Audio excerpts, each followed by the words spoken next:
Yo no tengo mucha experiencia en los deportes de equilibrio, pero una vez hice algo que requería mucho equilibrio en un deporte, que es el patinaje sobre hielo.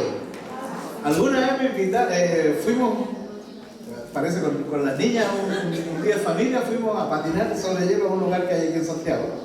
Yo jamás me había puesto unos patines, pero yo no sé si alguien ha patinado sobre hielo, pero uno se para sobre esos cuchillitos así y requiere de mucho equilibrio. Y era una cancha de patinaje chiquitita y yo no sé, pero mientras uno más viejo se pone a aprender estas cosas, como que le cuesta más. Entonces me pusieron los patines y era como, me tiritaban las piernas así, y sentía como que tenía que hacer un esfuerzo muy grande. Caminé 5 pasos, mi señora me llevó hasta la entrada de la pista de patinaje y ya estaba cansado con mantenerlo en equilibrio.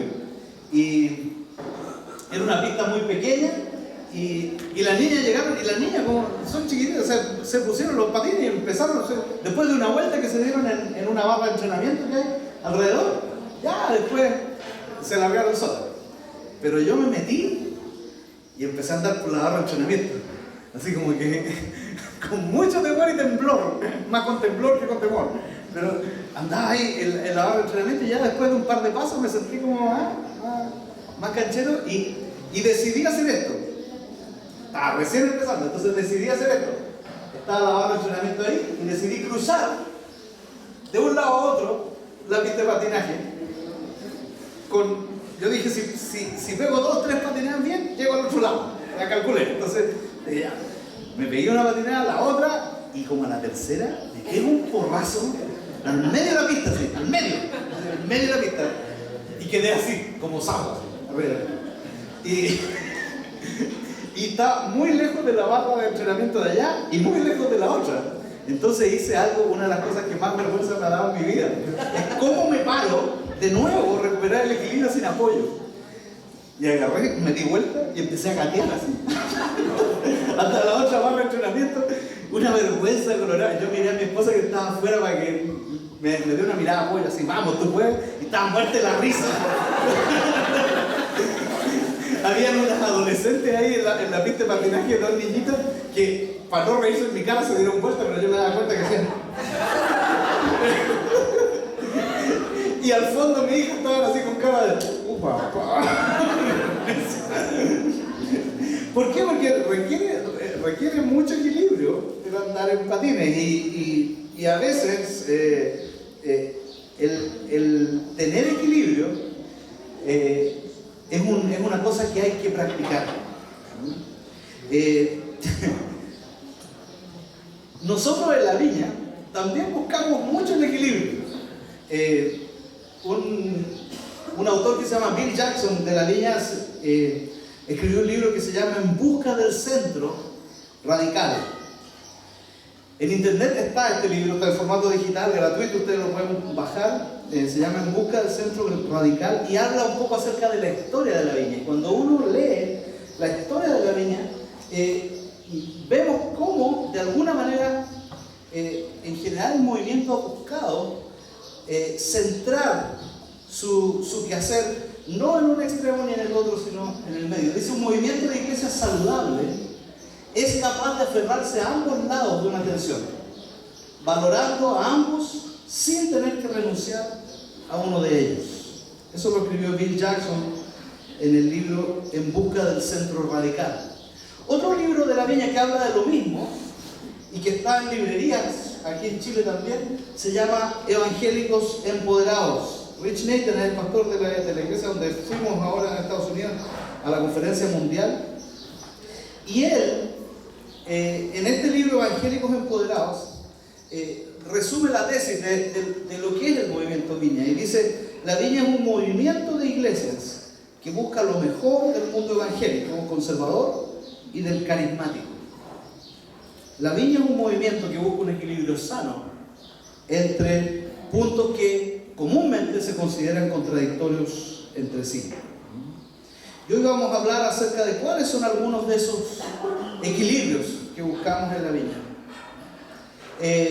Estamos en una serie de mensajes que, a propósito de nuestro aniversario, la serie de mensajes en la que estamos se llama ¿Qué es la viña?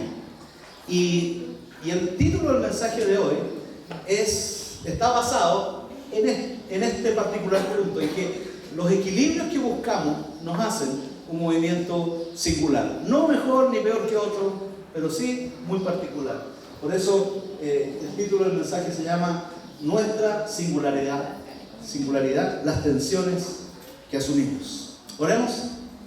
Señor, gracias por el gusto y el privilegio que tengo de compartir la palabra con mis hermanos. Y hoy día te pido, Señor, de que tu gracia, tu poder, tu espíritu me asista en compartir lo que tú tienes, Señor, lo que considero es tu voluntad y es tu voz para compartir hoy con mis hermanas y hermanos. Te pido que tú bendigas este tiempo en el nombre de Jesús. Y también te pido por los que se sienten lejos de ti, para que ellos puedan volverse a ti en paz mientras compartimos estas palabras. Espíritu Santo, penetra en lo más profundo de nuestros corazones. Trae esperanza a nuestra vida, trae paz a nuestra vida y trae gozo. En el nombre de Jesús. Muy bien. ¿Cuáles son las tensiones que asumimos como viña, como movimiento viña? Una de las tensiones más importantes que asumimos es la tensión entre las palabras y las obras. Entre paréntesis, Jesús asumió estas tensiones también en su vida. Esta dualidad entre palabras y obras que validaban su ministerio en la tierra. Por la palabra nos referimos a la Biblia. Y estamos como movimiento de la viña profundamente comprometidos en enseñar la palabra, en conocerla. Creemos que Dios se revela a sí mismo a través primero en Jesús y luego a través de las Escrituras. Y al mismo tiempo nos enfocamos en las obras de Dios. Como decía, Jesús asumió también estas tensiones en su propia vida. En Lucas 24:19 dice que los peregrinos de Emaús, cuando Jesús había sido crucificado, caminaban sin esperanza y iban por el camino, y de repente Jesús se apareció a ellos, pero sin revelar su verdadera identidad en un principio, y les preguntó qué es lo que pasó, porque los veía tristes. Y les preguntó, y dice que los peregrinos de Emaús le contestaron: lo de Jesús de Nazaret era un profeta poderoso ¿en qué? En obras y en palabras. No solamente obras, no solamente palabras, sino que era poderoso en obras y en palabras, delante de Dios y con todo el pueblo. Así era conocido Jesús, no solo como un buen profesor, no solo como un buen maestro, sino como alguien que, además de enseñar con autoridad, mostraba las obras de Dios por medio de señales y maravillas. Jesús, antes incluso también, él habló acerca de esto cuando Felipe le preguntó: Señor, muéstranos al Padre y nos basta para creerte. ¿Se acuerdan? Y eso está en Juan 14, del 10 al 11. Jesús le contestó: pero Felipe, tanto tiempo llevo ya entre ustedes y todavía no me conoces. El que me ha visto a mí, ha visto al Padre. ¿Cómo puede decirme muéstranos al Padre? ¿Acaso no crees que estoy en el Padre y el Padre está en mí? Las palabras que yo les comunico, no las hablo como cosa mía, sino que es el Padre que está en mí el que realiza sus obras. De nuevo, palabras y obras. Créanme cuando les digo que estoy en el Padre y el Padre en mí, o al menos créanme por las obras mismas.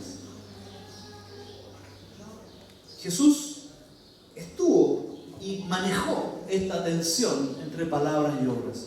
Jesús no se caracterizó por ser un rabino nomás, alguien que se sentaba y discurseaba, sino que se caracterizó por las obras del Espíritu, por señales y maravillas. Y eso es algo que nosotros de la Viña queremos asumir también. Y no solamente Jesús, sino también San Pablo. En Romanos capítulo 15, del 18 al 19, San Pablo dice esto: no me atreveré a hablar nada, sino de lo que Cristo ha hecho por medio de mí, para que los gentiles lleguen a obedecer a Dios.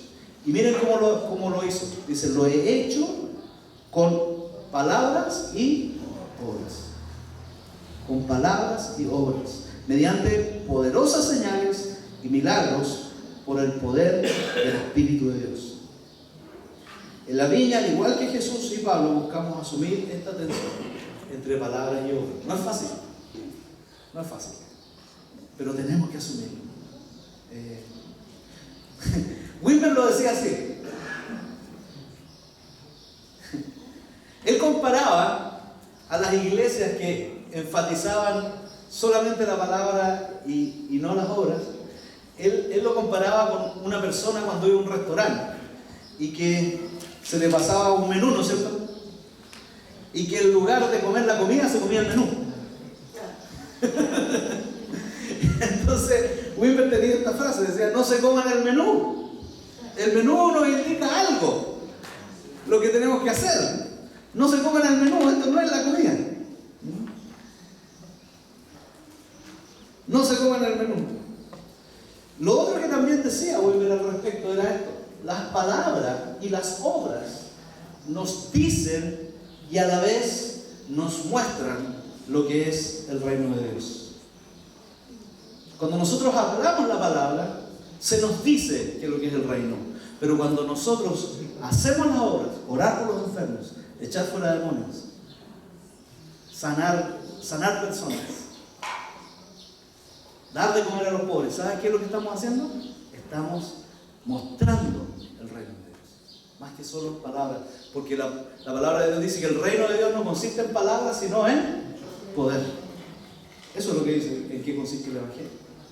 No es solo palabras, sino en poder. Las dos cosas, las palabras y las obras. Estas son las tensiones que asumimos.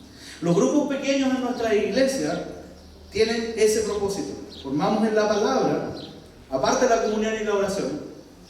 Pero si no hay fuego, si no hay profecía, si no hay sanidades, es como si fuéramos a un restaurante y en lugar de comernos la comida, nos comemos el menú.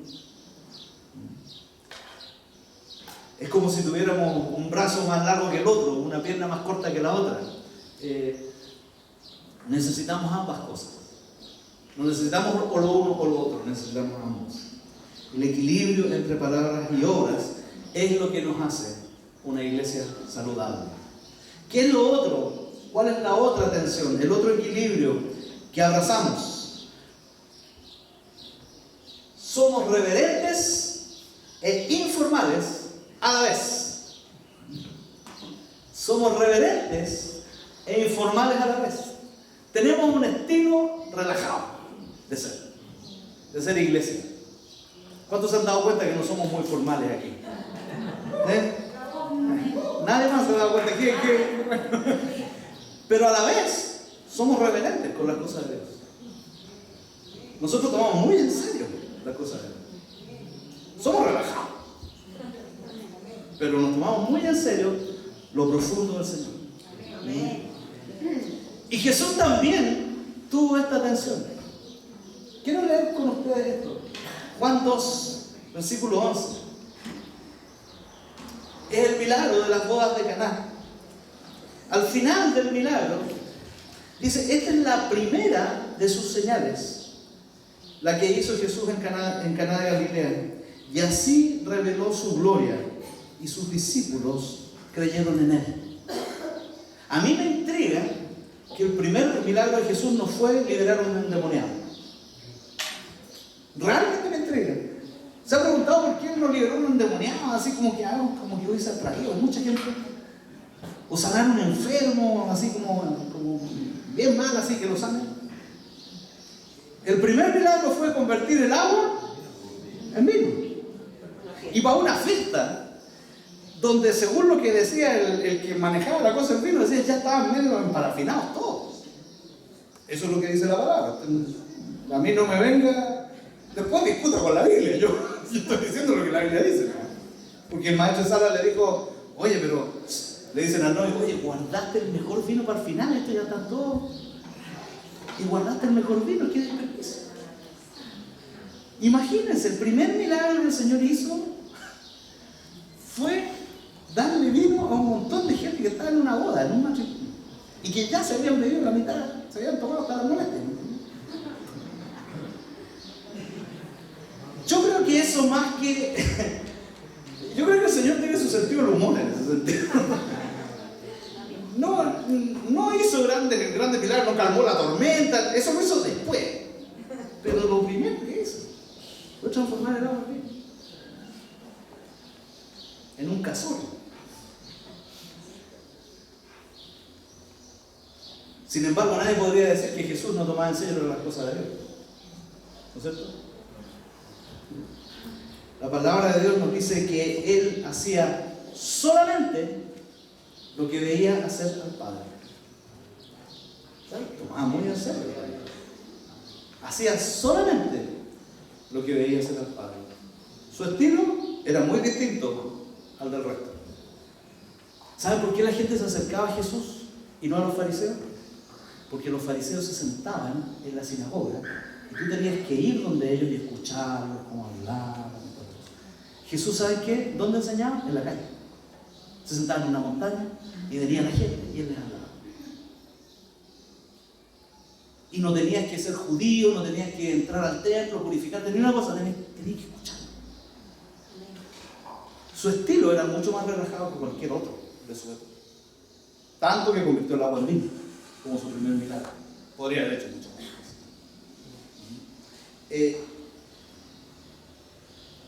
Jesús, si bien asumía el hecho de ser relajado, pero Él tomaba muy en serio las cosas de Dios. Juan 5:30 dice: no puedo yo hacer nada por mí mismo, sino oigo, así juzgo, y mi juicio es justo, porque no busco mi voluntad, sino la voluntad del que me envió, la del Padre. Si llegaste hace poco a la viña, lo más probable es que percibas que este es un ambiente informal. Algunos podrían decir, está medio irreverente. Nos gusta tener buen humor en la prédica, que el pastor use blue jeans, que en el verano se ponga short, y ustedes también. Nos gusta tomar café al medio. Pero ¿sabes qué? Eso no nos hace menos serios con las cosas de Dios. La conducta externa no nos hace menos serios con la presencia de Dios.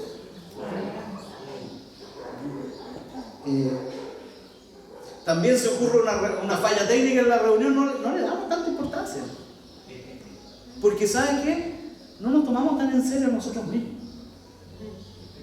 Por eso es que tenemos un ambiente informal, porque no nos tomamos tan en serio nosotros mismos. ¿A quién tomamos en serio? Al Señor. Él sí. Pero nosotros, ¿saben qué? No nos creamos tanto el cuento de que somos malos. ¿Saben qué?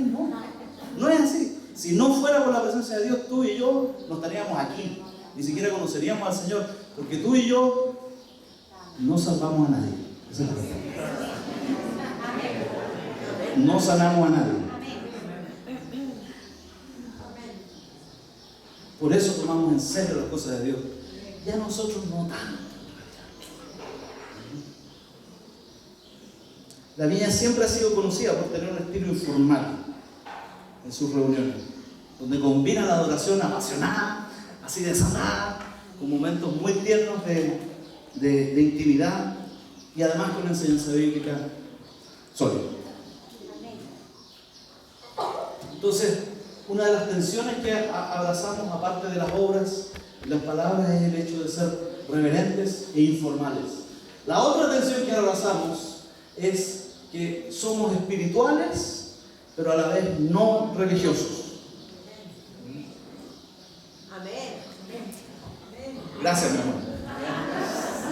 Somos espirituales, pero no somos religiosos. Marcos 12:38 dice, como parte de su enseñanza, Jesús decía: tengan cuidado de los maestros de la ley. Les gusta pasearse con ropas ostentosas y que los saluden en las plazas, ocupar los primeros asientos en las sinagogas y los lugares de honor en los banquetes.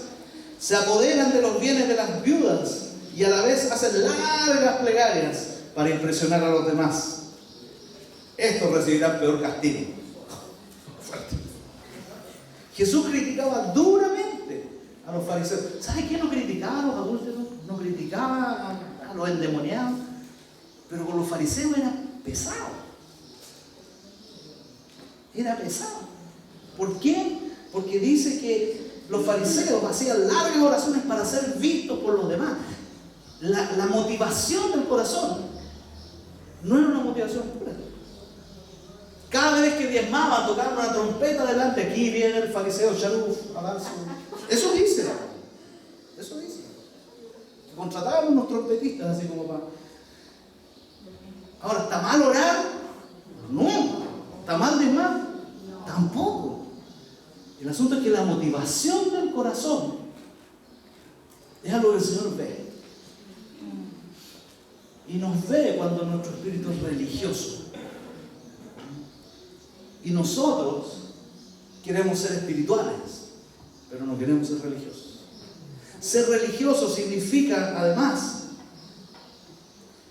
que si bien pedimos a Dios que haga cosas entre nosotros y nos comprometemos a la oración y a la lectura bíblica, a la confesión y a otras disciplinas de fe, estamos conscientes de que todas esas prácticas corren el peligro de volverse rutina.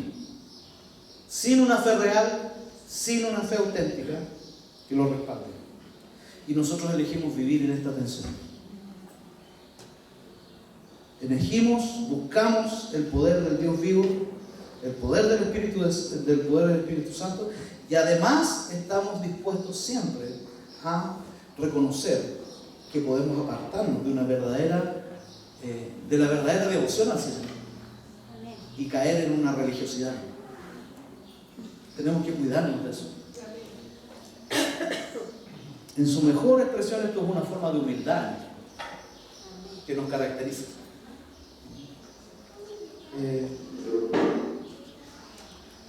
Wimber lo decía así. Wimber decía que nosotros deberíamos ser tan sensibles a la presencia del Espíritu Santo que cuando no está, deberíamos parar todo, hasta que esté.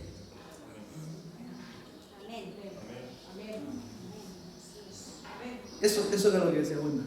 Deberíamos ser capaces de parar todo el culto hasta que venga, hasta que esté.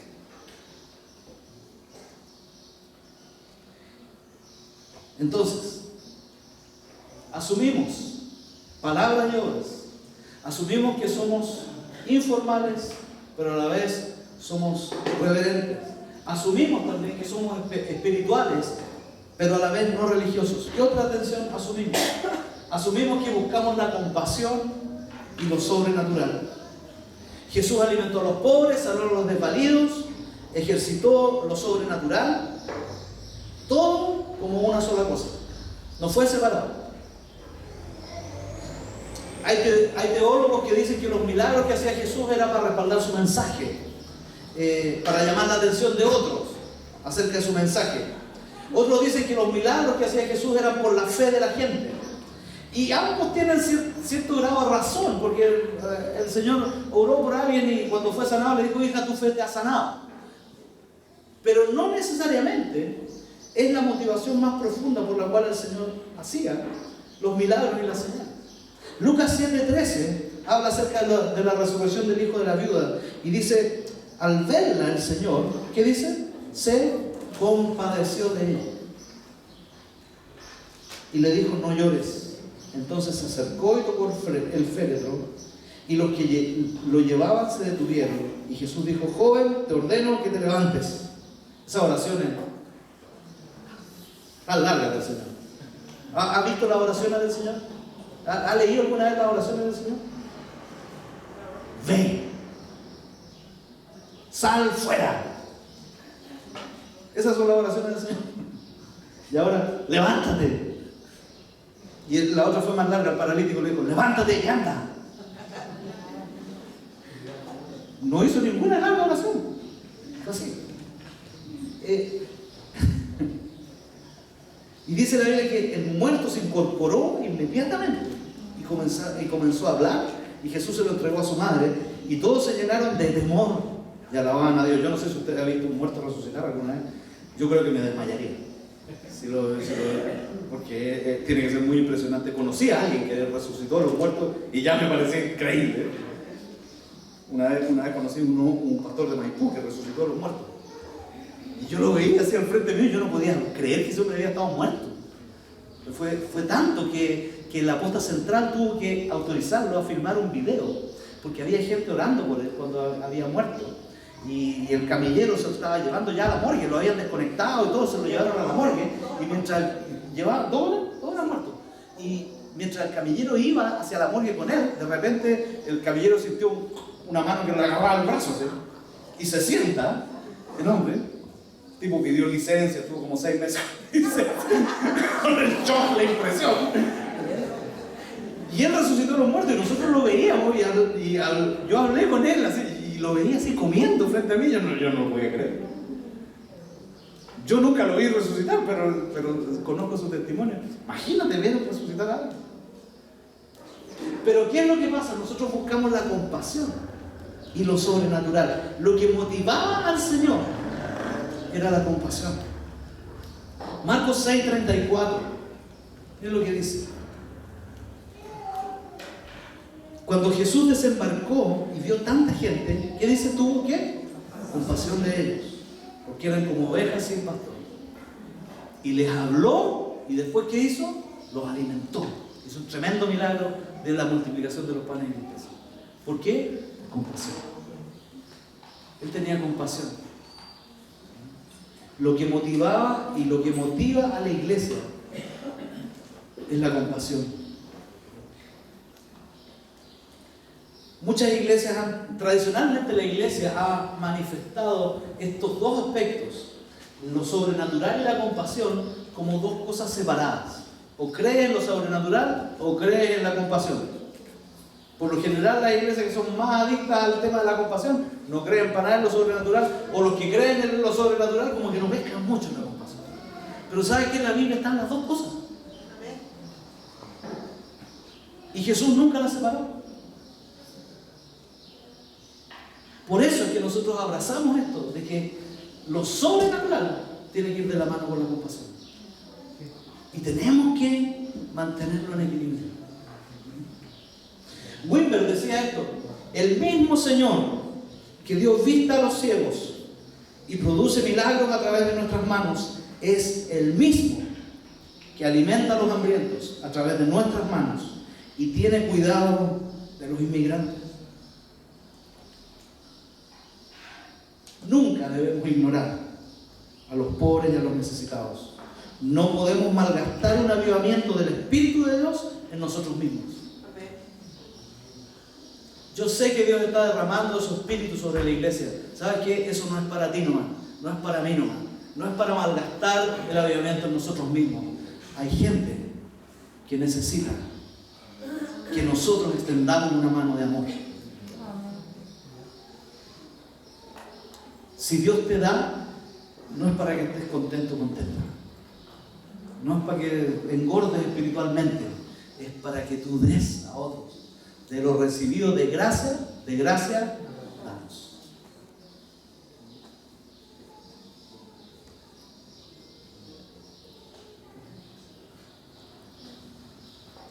Hoy nuestro gran mensaje es a mantener estas tensiones santas con Dios.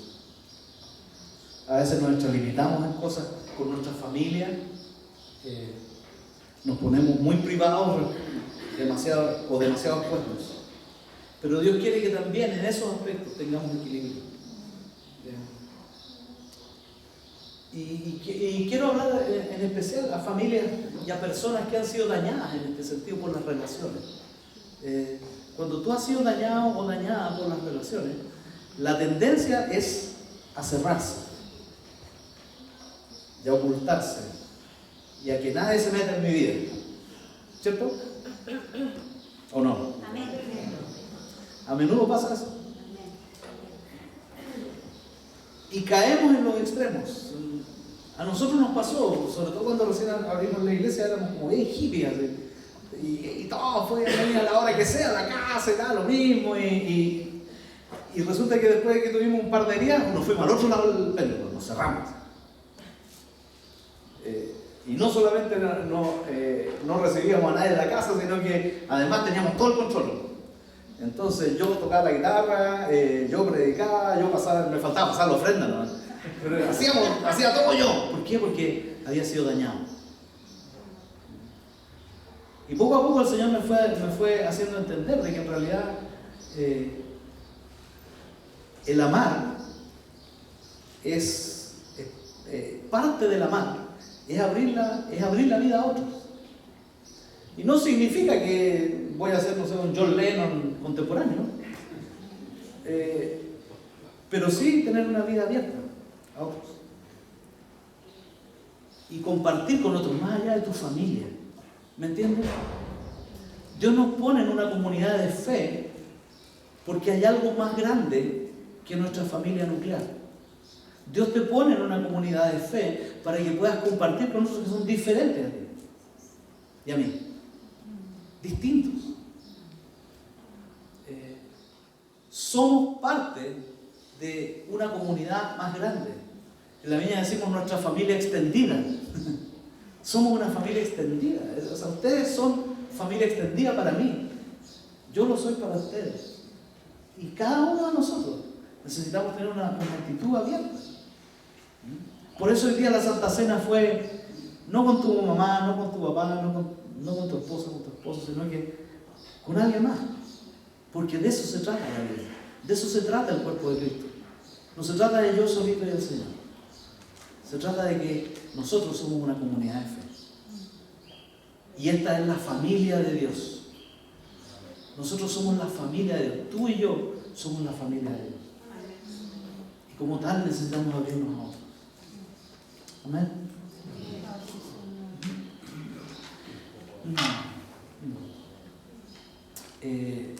Hoy día llegando recibí así como algo tan lindo. Gabriel Solar, ¿dónde está? Ahí está. Levántate, Gabriel. Miren, Gabriel, ahí. ¿Cuántos conocen a Gabriel? Denle un aplauso a Gabriel. Particularmente fue algo tan especial porque Gabriel trabaja, está como monitor en una cárcel de mujeres. ¿Dónde es, Gabriel? En Gran Avenida. Okay. Y él tiene un grupo a cargo de 16 reclusas. Y una de las cosas que hicieron esta semana, tengo entendido, fue que escribieron unos papelitos las reclusas con peticiones de oración. Y nosotros las empezamos a distribuir a la Cristina, a los líderes de grupos pequeños. ¿Para qué? Para que intercedan por esas mujeres. Y cada mujer mandó un papelito con una petición de oración. Por lo general son mujeres que extrañan mucho a sus hijos, que viven privaciones tremendas en realidad, que no saben lo que es la verdadera libertad, que además sus familias pasando necesidad, ellas, y ponen sus peticiones de oración ahí. Yo se las pasé a los líderes del grupo pequeño para que durante las sesiones del grupo pequeño puedan abrir ese papelito y orar por esa mujer, por lo que escribió ahí. Y además el papelito es lo suficientemente grande como para que le escriban algo de ánimo, y el domingo se lo vamos a entregar, el domingo siguiente se lo vamos a entregar a Gabriel, para que él lo haga llegar a estas mujeres. ¿Por qué? Porque la vida no se trata de nosotros nomás, hermano. Y si Dios te bendijo aquí, es para bendecir a otros. No es para bendecirte a ti. No es para que tú te sientas cómodo o cómoda en tu iglesia. Es para que otros puedan ser bendecidos. Amén. Amén.